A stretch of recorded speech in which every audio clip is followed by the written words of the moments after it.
বিসমিল্লাহির রহমানির রহিম। আল্লাহু আকবার। এত সুন্দর আমাদের এই বাংলাদেশ, আল্লাহ তাআলার অশেষ রহমত। আল্লাহ তাআলা আমাদের বাংলাদেশটা এত সুন্দর করে তৈরি করছে, যা শুকরিয়া আদায় যতই করি ততই কম হবে। কিন্তু আমরা আমাদের নিজেদের স্বার্থে আমাদের এই সুন্দর দেশের এই প্রাকৃতিক জিনিসগুলো আমরা নিজেরাই ধ্বংস করে ফেলাই। কিন্তু যেখানে মানুষের অত্যাচার কম প্রাকৃতির উপরে, প্রকৃতিটা সেখানে অনেক সুন্দর। মানুষের শারীরিক এবং মানসিক চিকিৎসার জন্য প্রাকৃতির খুব প্রয়োজন। প্রকৃতির থেকে বড় মেডিসিন মনে হয় অন্য কিছু হতে পারে না।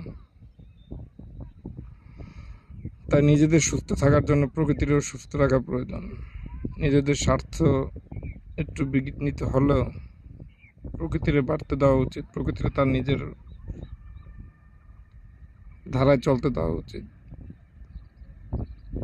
জীববৈচিত্র্য ঠিক থাকলে মানুষও জীববৈচিত্র্যের ভিতরে, বাইরে না, মানুষও ভালো থাকবে। জীববৈচিত্র্য খারাপ হবে, মানুষও এর ভুক্তভোগী হবে। তাই আমরা সবাই যে যার নিজের জায়গা থেকে এই পরিবেশগুলো সুন্দর রাখার চেষ্টা করলে নিজেরাও উপকৃত হব, প্রকৃতির উপকৃত হবে।